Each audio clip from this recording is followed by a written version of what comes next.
নমস্কার, জয় গুরু। আমার সাধনা এই চ্যানেলটা যখন আমি শুরু করেছিলাম তখন প্রথমেই বলেছিলাম যে আমার জীবনে পরম প্রিয়ময় শ্রী শ্রী ঠাকুর অনুকূল চন্দ্রের অবদান যা আমি ভাষায় প্রকাশ করতে পারবো না। তবুও আজ সেই আমার জীবনের বাস্তব ঘটনার একটা ঘটনা আজ উল্লেখ করছি। 2008 সালের 8ই আগস্ট আমার জীবনে ঘটেছিল একটা কি বলবো, প্রচন্ড পরিমাণে বিপর্যয়ের একটা ঘটনা, স্বয়ং মৃত্যুর থেকে বেঁচে আসার ঘটনা। সেই ঘটনাটার কথাই আজ উল্লেখ করছি। তখন আমি সদ্য মা হয়েছি। আমার সন্তান তখন 3-4 মাস বয়স। তো সেই সময় আমি আমার বাপের বাড়িতে, প্রত্যেক মেয়ে বাচ্চা হওয়ার সময় বাপের বাড়িতে যায়, আমিও আমার মায়ের কাছেই তখন ছিলাম। তো মাই আমার সন্তানের সমস্ত কাজকর্ম করতো। তো সেই মাই সব করে দিত ছেলের। তো আমার একটা সোনার হার, তার 2 বছর আগে আমার বিয়ে হয়েছে, তো সেই সময় একটা সোনার হার ছিঁড়ে গিয়েছিল। তো আমি আমাদের সামনেই একটা সোনার কাকুর দোকানে যাচ্ছিলাম যে হারটা তো ঠিক করার জন্য। মা বলেছিল যে যেতে হবে না, আমি করে দেব।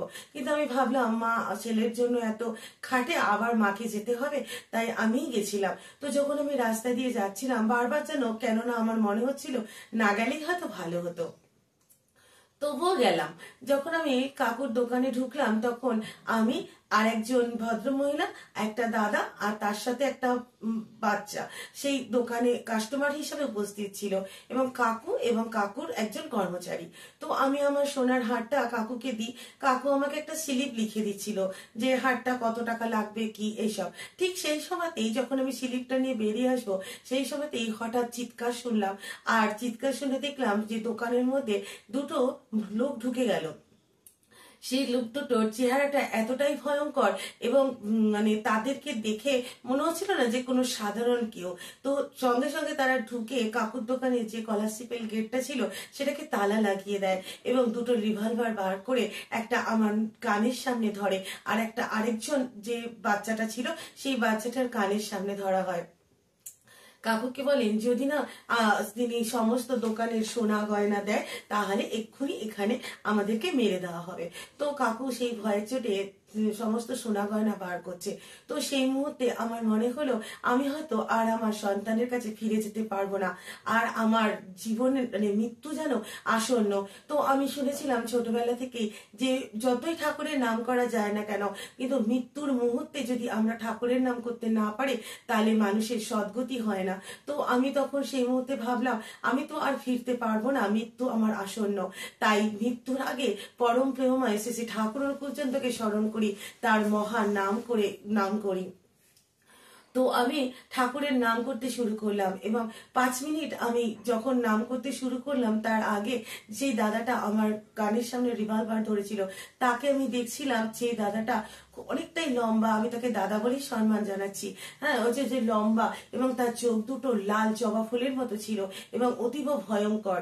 কিন্তু তারপর আমি যখন আমি নাম করতে শুরু করলাম, তো চোখ বুজে নাম করছি, তো 5 মিনিট ধরে আমি নাম করলাম। কিন্তু মানুষের একটা কিউরিসিটি হয় যে কি হচ্ছে দেখি। তো আমিও সেরকম ভাবে হঠাৎই চোখ খুললাম যে দেখি তো কি হচ্ছে।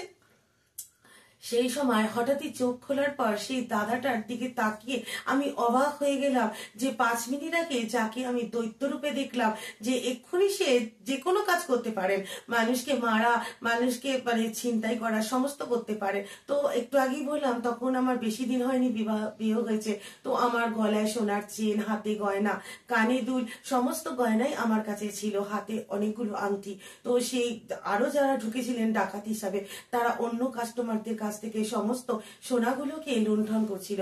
সেই দাদাটা দিকে আমি তাকিয়ে অবাক। তাকে দেখে আমার মনে হচ্ছিল তার চোখ দুটো সেই লাল জবা ফুলের মতো, চোখ দুটো নিষ্পাপ সরল হয়ে গেল।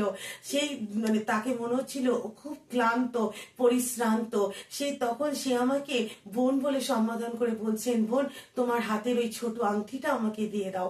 তো আমার গায়ে এত গয়না থাকা সত্ত্বেও সে আমার কাছ থেকে ওই ছোট আংটিটা নিল, এবং যখন সে চলে যাচ্ছে তখন তার আমি মনে হচ্ছিল সে বুঝতে পারছে যে আমার থেকে সেই আংটিটাও তার নেওয়া উচিত হয়নি।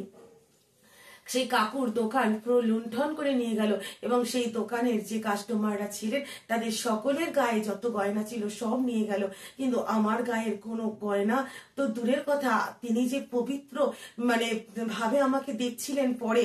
হ্যাঁ, তো আমার মানে মনে হলো, আমি এর আগের ভিডিওতেই বলেছি যে আমাদের আত্মদর্শন প্রয়োজন, আত্মার উপলব্ধি প্রয়োজন। স্বয়ং ঈশ্বরকে আমি সেই ডাকাতের মধ্যে সেদিন উপলব্ধি করেছিলাম। শুধু এই ঘটনাটাই নয়, আমার জীবনে বারবার পরম প্রেমময় শ্রী শ্রী ঠাকুর অনুকূল চন্দ্রের অলৌকিক লীলা ঘটেছে। পরবর্তী ভিডিওর মাধ্যমে আবারও সেই সমস্ত লীলার কথা বলবো। তাই আমি আজ এই ভিডিওর মাধ্যমে প্রত্যেককে বলতে চাই, সকলে ঠাকুরকে মাথায় নিয়ে চলো। জীবনের যখন শেষ প্রান্ত, কেউ যখন সাথে থাকেন না, কারোর যখন সঙ্গ পাওয়া যায় না, তখন ঠাকুর স্বয়ং আসেন উদ্ধারের বাণী শোনাতে। ঠাকুর মানুষকে জীবনের পথ দেখাতে আসেন। আমার জীবনে বারবার তিনি এসেছেন। প্রত্যেক মুহূর্তে আমি তাকে অনুভব করি, প্রত্যেক মুহূর্তে আমি তাকে সঙ্গে নিয়ে চলি। তাই সকলেই ঠাকুরকে সঙ্গে নিয়ে চলো। নমস্কার, জয় গুরু।